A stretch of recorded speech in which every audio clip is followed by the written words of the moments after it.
Hello everyone, welcome to English Camp. This is Shivash Das. In this video, we shall discuss the poem La Belle Dame and Mercy by John Keats. And this poem is prescribed for the students of class 12 and it's there in alternative English. So before we start, please hit the like button, and if you are new to my channel, make sure that you have subscribed it. And if you are watching this in my Facebook page, please hit the like button and follow the page.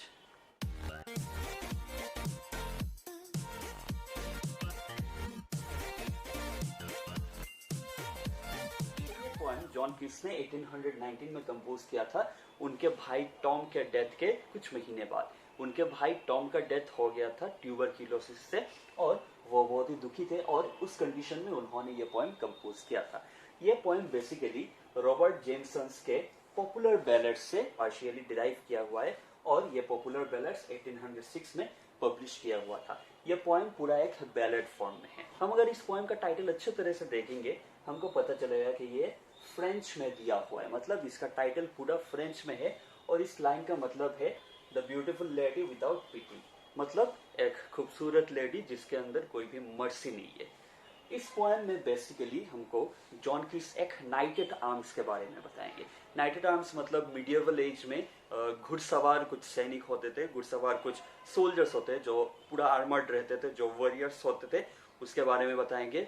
ऐसा ही एक सैनिक बहुत ही बुरी हालत में cold hills में वो बेचारा घूमता रहता है। उसकी हालत बहुत ही खराब होती है, वो पूरा टायर्ड होता है, वो एकदम पेल हो जाता है और वो घूमता रहता है, कुछ ढूंढता रहता है बेचारा। इसी हालत में उसकी मुलाकात एक स्ट्रेंजर से होती है और वो स्ट्रेंजर उसको पूछता है, उस नाइट को पूछता है कि आपकी ऐसी हालत क्यों हो गई और आप यहाँ पे क्यों घूम रहे हैं, ऐसे आप क्यों लॉयटर कर रहे हैं। तब जाके नाइट अपनी कहानी बताता है कि वो क्यों और कैसे यहाँ पे वो घूम रहा है। तो हम लोग जब पोएम डिस्कशन स्टार्ट करेंगे हमको पता चलेगा कि वो क्यों वहाँ पे घूम रहा था। इस पोएम में कुछ बेसिक थीम्स डिस्कस किए हुए जैसे कि लव, सिडक्शन, और हम लोग एक कंपैरिजन भी देखेंगे कि इल्यूशन और रियलिटी का मतलब क्या भ्रम है और क्या रियलिटी है, इसका एक हम अच्छा सा एक कंपैरिजन इस पोएम में देख लेंगे। So without wasting any time let's start. So ये पोएम टोटल 12 स्टैंजास में डिवाइडेड है और पहले के 3 स्टैंजास में हम देखेंगे जो नाइटेड आर्म्स होता है, जो हमारा वॉरियर होता है, जो एक कोल्ड और हिली प्लेस में वो घूमता रहता है बेचारा, वो भटकता रहता है एक बहुत ही बुरी हालत में। He is very tired and he is very पेल। वो उसको देखने में लगता है कि वो अभी मरने की तगार पे है। वो जब इस पोजीशन में वो घूमता रहता है तभी उसकी मुलाकात एक स्ट्रेंजर से होती है और वो स्ट्रेंजर उसको पूछता है कि आप इस कंडीशन में आप यहाँ पे क्यों घूम रहे हैं और आपकी ऐसी हालत कैसे हो गई है। तो फर्स्ट 3 स्टैंजास में हम यही देखेंगे कि वो स्ट्रेंजर उस वॉरियर से, उस नाइटेड आर्म से वो पूछता है कि आप यहाँ पे क्यों, कैसे और इस हालत में आप क्यों आ गए हैं। So let's start. So the first stanza is, "Oh, what can ail thee, knight at arms, alone and palely loitering? The sedge has withered from the lake, and no birds sing." तो पहले ही line में वो stranger उस नाइटेड arms से पूछता है, "Oh, what can ail thee, knight at arms, alone and palely loitering?" मतलब आप ऐसे टायर्ड कंडीशन में आप यहाँ पे अकेले और ऐसे पेल फेस बना के, ऐसे आपके चेहरे का रंग उड़ा हुआ है, आप ऐसे क्यों लॉयटर कर रहे हैं, मतलब आप ऐसे क्यों घूम रहे हैं। यहाँ पे 2 वर्ड्स हमको जानना होगा। पहले लाइन में एक वर्ड है एल, एल का मतलब है ट्रबल, और दूसरे लाइन में है एक वर्ड लॉयटरिंग, लॉयटरिंग मीन्स घूमना। तो वो पूछ रहा है कि आप नाइटेड आर्म्स, आप वॉरियर है और आप यहाँ पे अकेले और इस हालत में आप क्यों घूम रहे हैं। The sedge has withered from the lake and no birds sing. वो स्ट्रेंजर और भी बोलता है कि सेज तो लेक के पास से चला गया, मतलब झील के पास जो छोटे छोटे प्लांट्स होते हैं, पेड़ पौधे होते हैं, वो भी विदर्ड हो चुके हैं, मतलब वो भी सूख चुके हैं और कोई बर्ड्स भी अभी गाना नहीं गा रहे। मतलब winter has set in totally, मतलब विंटर सीजन पूरी तरह से आ चुका है और चारों तरफ सिर्फ बर्फ है और इस हालत में आप क्यों यहाँ पे अकेले आप घूम रहे हैं। इन द सेकंड स्टैंजा वो स्ट्रेंजर और भी बोलता है कि, "Oh, what can ail thee, knighted arms, so haggard and woebegone? The squirrel's granary is full and the harvest's done." वो और भी पूछता है कि आप क्यों यहाँ पे इतनी ट्रबल्ड आप नजर आ रहे और आप सो हैगर्ड और woebegone है। हैगर्ड का मतलब है टायर्ड और woebegone का मतलब है आपको दिखने में आप बहुत ही सैड लग रहे हैं। मतलब वो स्ट्रेंजर पूछ रहा है उस नाइटेड आर्म से कि आप क्यों इतने टायर्ड दिख रहे हो, दिखने में ही लग रहा है कि आप बहुत ही एक सैड कंडीशन में हो, तो आपकी ऐसी हालत क्यों हो गई है। He also says the squirrel's granary is full and the harvest is done. वो बोलता है कि पूरा विंटर सीजन आ गया, अब स्क्विरल भी जो पूरे समर सीजन वो अपना खाना अरेंज कर रहा था, जमा कर रहा था, और उसका ग्रेनरी भी अब फुल हो चुका है, मतलब उसके खाने का स्टॉक भी अब फुल हो चुका है। वो भी अपने घर के अंदर है, वो अभी बाहर नहीं निकल रहा है, इतनी ठंड है अभी बाहर। लेकिन आप क्यों है बाहर? हार्वेस्ट भी हो चुका है, मतलब फसल भी कट चुका है, अब सब लोग अपना अपना काम कर चुके हैं समर सीजन में, अब सभी लोग घर के अंदर है। लेकिन आप इस बुरे कंडीशन में, इस बुरे वेदर में, ऐसे ट्रबल्ड वेदर में आप क्यों बाहर है अभी, और क्यों आप ऐसी हालत में आप घूम रहे। थर्ड स्टेंजा में वो और क्वेश्चन करता है, I see a lily on thy brow with anguish moist and fever dew and on thy cheeks a fading rose fast withereth too. I see a lily on thy brow, मतलब वो बोल रहा है कि your forehead looks पेल, मतलब आपका जब मैं फेस देख रहा हूँ, इस फेस में ही मुझको एक चीज नजर आ रहा है कि आप बहुत एंग्विश में हैं, आप बहुत ट्रबल्ड हैं, आप बहुत तकलीफ में हैं। And the anguish moist and fever due, वो और भी बोल रहा है आप पूरा पसीना पसीना हो रहे, इस ठंड में भी आप पूरा पसीना पसीना है, और आपको देखने में ही लग रहा है कि आप बहुत ही तकलीफ में हैं। And on thy cheeks a fading rose fast withereth too, और ये और भी बोल रहा है कि आपके जो चिक्स, आपके जो गाल है जो कि लाल होने चाहिए थे, वो एक फेडिंग रोज की तरह है, मतलब एक रोज की जब वो रोज मरने वाला होता है, जब वो रोज सूख जाने वाला है, उसका ग्लो भी चला जाता है, वो ग्लो भी धीरे धीरे फेड होने लगते हैं। तो आपके गाल भी ऐसे लग रहे हैं कि ये फेड होने लग रहे हैं, जैसे एक रोज फेड हो जाता है मरने से पहले, ड्राई होने से पहले। सिमिलरली आपके गालों का जो चमक था, ग्लो था, वो भी धीरे धीरे फेड हो रहा है, वो भी फास्ट विदरeth टू, मतलब वो भी पूरा एकदम ड्राई हो चुका। मतलब इन 3 स्टेंजर्स में वो स्ट्रेंजर हमारे इस नाइटेड आर्म से वो पूछता है कि आप ऐसे हालत में क्यों आ गए हैं, और आपको देखने में ही पता चल रहा है कि आप बहुत ही तकलीफ में हैं। So now from the 4th stanza knight at arms अपनी कहानी सुनाने में वो लग जाएगा। I met a lady in the meads full beautiful a fairy style, her hair was long, her foot was light and her eyes were wild. तो वो नाइटेड arms से बोलता है कि मेरी मुलाकात पहले एक लड़की से हुई थी, और मेरी मुलाकात मिड्स में हुई थी। यहाँ वर्ड है मिड्स, मिड्स का मतलब है मिडोज। फुल ब्यूटीफुल, और वो लेडी बहुत ही खूबसूरत थी।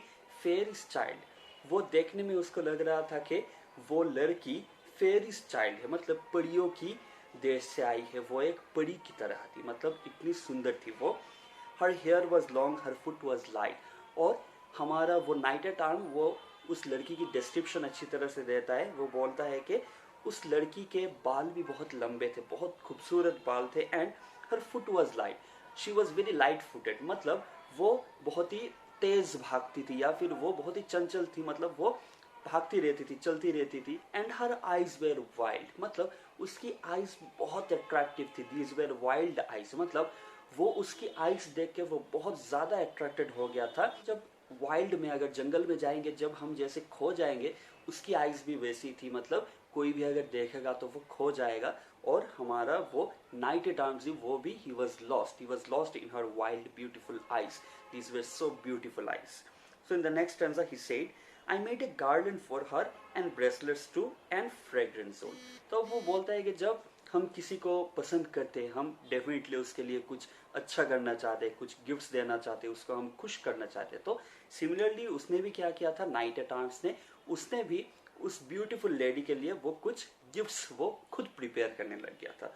उसने क्या किया था, I made a garden for her head, उसने उस लड़की के हेड के लिए गार्डन बनाया था, मतलब फूलों का माला बनाया था, दैट इज क्राउन टाइप का बनाया था उसने, उसके सर के लिए एक ताज बनाया था फूलों से। एंड ब्रेसलेट्स टू, हाथों के लिए ब्रेसलेट्स भी बनाया था। एंड फ्रेग्रेंस जोन, और उसने बेल्ट भी बनाया था फूलों से, उसके वेस्ट के लिए एक बेल्ट भी बनाया था। She looked at me as she did love and made sweet moan, और वो लड़की उसको ऐसे देख रही थी as if she loved him too, मतलब उसके बॉडी लैंग्वेज से और उसके देखने के तरीके से ऐसा लग रहा था कि वो भी अब हमारे नाइटेड आर्म्स को पसंद करने लग रही थी। And she meets sweet moon, means they were very much attracted to each other, they were making love, and तब वो out of pleasure she was moaning, she was making sounds, so they were having a very good time together, they were enjoying each other's company.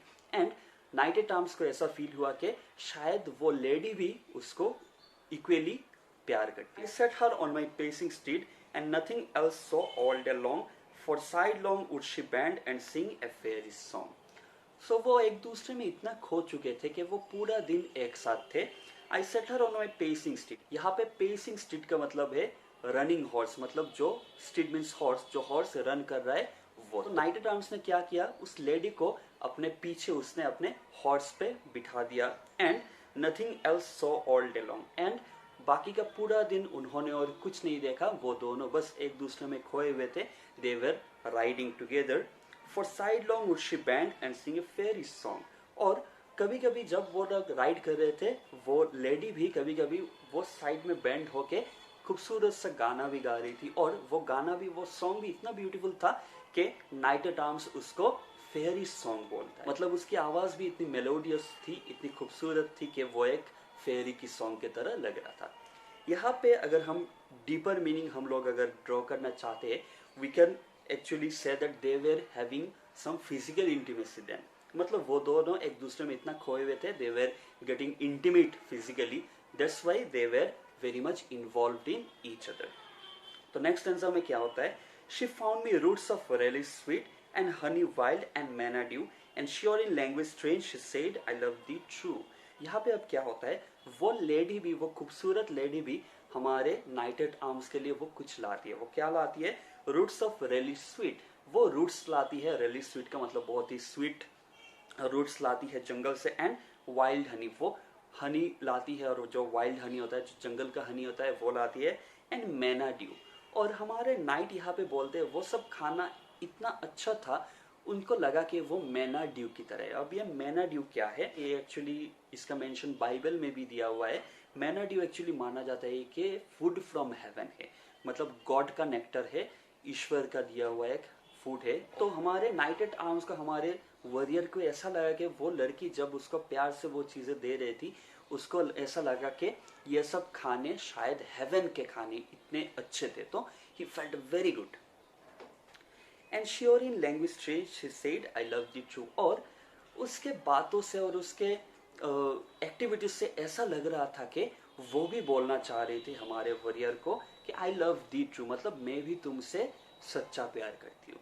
देखिए एक भी बार उस lady ने हमारे warrior को एक भी बार उसने नहीं कहा कि yes I also love you, but वो ऐसे काम कर रही थी. उसका बॉडी लैंग्वेज ऐसा था कि हमारे वॉरियर को लगा कि शायद वो भी मुझसे इक्वली प्यार करती है. She also loves me truly. Then क्या होता है देखते हैं. She took me to her elfin grot, and there she wept and sighed full sore, and there I shut her wild eyes with kisses for. अब क्या होता है, वो दोनों एल्फिन ग्रॉट में जाते हैं. एल्फिन ग्रॉट एक्चुअली केव होता है, गुहा होता है जहाँ पे वो लेडी रहती है. तो वो दोनों उस एल्फिन ग्रॉट में जाते हैं और वहाँ जाके वो लेडी रोने लगती है. शी वेप्ट साइड फिल सोर, मतलब वो एकदम सिसक सिसक के रोने लगती है, वो बहुत बुरी तरह से रोने लगती है. और हमको यहाँ पे मेंशन नहीं किया हुआ था कि वो क्यों रो रही है. सो इट्स क्वाइट नेचुरल, जब हमारा बिलवड हमारे सामने रोता है या फिर रोती है तो हम चाहते हैं कि हम इसको किसी तरह से कंसोल करें, चुप कराए. तो वो वॉरियर भी वो क्या करता है, and there shut her wide eyes with kisses four. उसने क्या, उसने उस लड़की को, उस लेडी को किस किया, उसके आईज पे 4 किसेस किए और उसने उसके आईज शट कर दी, बंद कर दिया, और ताकि वो और ना रोए. उसने कंसोल करने की कोशिश की. And there she lulled me asleep, and there I dreamt, oh woe betide, the latest dream I ever dreamed on the cold hills side. तब क्या होता है, वो लेडी, वो खूबसूरत लेडी हमारे नाइट एट आर्म को वो सुला देती है. लल्ड मी अस्लीप का मतलब होता है जैसे बच्चों को लोरी गा के सुलाते हैं, वैसे ही उस लेडी ने भी नाइट एट आर्म्स को एक लोरी गा के उसने सुला दिया. एंड देयर आई ड्रीम्ड, और उस नींद में हमारे नाइट एट आर्म्स को एक सपना दिखा. और वो सपना इतना भयंकर था कि जब उसके बारे में वो बात करते हैं हम लोगों को, जब वो बोल रहा है तो वो एक एक्सक्लेम कर रहा है कि आह वो बिटाइड. ये एक एक्सक्लेमेशन तब होता है जब कोई एक्सट्रीम सफरिंग के बारे में बात करते हैं, तब वो बोलता है कि वो बिटाइड.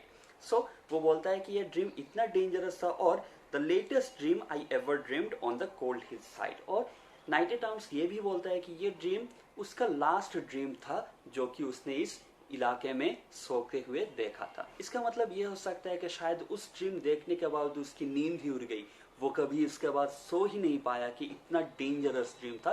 शायद ये हो सकता है. सो लेट्स सी उसने ड्रीम में क्या देखा था. I saw pale kings and princes too, pale warriors, death pale were they all. उसके सपने में कौन आए थे? पेल किंग्स आए थे, मतलब राजा आए थे बहुत सारे, और वो सब पेल थे. उनके चेहरे का रंग उड़ा हुआ था. और हम लोग जानते हैं पेल कैसे होते हैं लोग, जब उनका डेथ हो जाता है तब होते हैं. तो उसने डेड राजाओं को देखे थे जिनका फेस पूरा पेल था. और उसने सपने में राजकुमारों को भी देखा था, पेल वॉरियर्स, और वॉरियर्स भी देखा था, और सभी वो पेल थे एकदम. उन लोगों के चेहरे का रंग उड़ा हुआ था. डेथ पेल वेयर थे ऑल, और यही वो बोलता है उनका जो पेल नेचर था, सबके जो चेहरे का रंग उड़ा हुआ था, वो किस चीज को रिप्रेजेंट करता था? डेथ. मतलब उन लोगों का डेथ हो चुका था, वो सब उसके सपने में आए थे. तो सपने में वो लोग क्यों आए थे, देखते हैं क्या बोल रहे थे वो लोग सपने में आके. दे क्राइड, सपने में वो सब आके चीख चीख के वो बोल रहे थे, la belle dame sans merci hath the in thrall. वो सब बोल रहे थे कि the beautiful lady without pity hath the in thrall, मतलब शी हैज कैप्चर्ड यू. हम लोगों ने पहले ही डिस्कस किया, लबल डैमसन मर्सी का मतलब होता है the beautiful lady without pity, hath the in thrall का मतलब होता है हैज कैप्चर्ड यू. तो वो लोग चीख चीख के बोल रहे थे कि वो खूबसूरत लेडी ने तुमको कैप्चर कर लिया, तुमको उसने बंदी बना लिया है. तो वो लोग सभी चीख चीख के उसको सपने में आके बोल रहे थे. I saw their starved lips in the gloam. Night times और भी डिस्क्राइब करता है कि उसने उन सब राजा, उन सब वॉरियर्स, उन सब राजकुमारों के लिप्स देखे. दे वे स्टर्व्ड, मतलब वो एकदम सूखे हुए थे. वो कई दिनों से अगर कोई खाना ना खाए जैसा हो जाता है वैसा था. वो एकदम स्टार्व्ड थे. With horrid warning gift wide, और उन सब लोगों के लिप्स वो खुल रहे थे, और खुलने के बाद उसको वार्निंग दे रहे थे. बोल रहे थे कि तुम प्लीज यहाँ से भाग जाओ, वरना तुम्हारी हालत भी हमारी तरह ही हो जाएगी. हम लोग भी एक दिन यहाँ पे थे तुम्हारे जगह पे, और देखो आज हमारी हालत कैसी हो गई है. And I अवोक and found me here on the cold hill side. और वो देखने के बाद उसकी नींद झट से खुल गई, और जब उसकी आंखें खुली उसने देखा उसके साइड में अब वो लेडी नहीं है, वो एल्फिन ग्रॉट में भी नहीं है, और वो कहाँ है? वो इस कोल्ड हिल साइड में है, जहाँ पे वो कई दिनों से घूम रहा है अकेला. And this is why a sojourn here alone and palely loitering, though the sedge is withered from the lake and no birds sing. और नाइट जाके अभी बोलता है कि इस वजह से मैंने जो ये सब सपना देखा, और सपना टूटने के बाद जब मेरी नींद खुल गई, मैंने देखा कि मैं यहाँ पे अकेला हूँ, ना तो मेरे पास वो लेडी है, ना ही मैं उसके एल्फिन ग्रॉट में हूँ, मैं अकेला हिल साइड में हूँ, कोल्ड हिल साइड में हूँ. और उस इंसिडेंट के वजह से और उस इंसिडेंट के बाद से ही मैं आज तक यहाँ पे मैं सोजोन कर रहा हूँ, मतलब मैं यहाँ पे रह रहा हूँ, मैं घूम रहा हूँ. And this is why I sojourn here, इसी वजह से मैं यहाँ पे रह रहा हूँ और बस लॉइटर कर रहा हूँ, घूम रहा हूँ. एलोन एंड पेली लॉइटरिंग, मैं अकेला और पेल होके एकदम पूरा घूम रहा हूँ. दो द सेज is withered from the lake and no bird sing. मुझे भी ये पता है कि लेक के पास से सेज ड्राई हो चुके हैं, झील के पास जो भी पेड़ पौधे थे वो सब ड्राई हो चुके हैं, कोई भी बर्ड सिंग नहीं कर रहे. लेकिन फिर भी मैं यहाँ पे लॉइटर कर रहा हूँ, बिकॉज मैं ढूंढ रहा हूँ कि वो लड़की कहाँ गई. क्या वो मेरी इल्यूशन थी, क्या वो मेरी कल्पना थी, या फिर रियली ऐसा हुआ, रियली क्या उसने मुझको ऐसे लेके मुझको मारने की कोशिश की. तो ये सब कुछ वो सोचता रहता है और वो घूमता रहता है पागलों की तरह के उसके साथ क्या हो गया. और वो he keeps on searching for that beautiful lady in this cold hilly side. So this is all about the poem.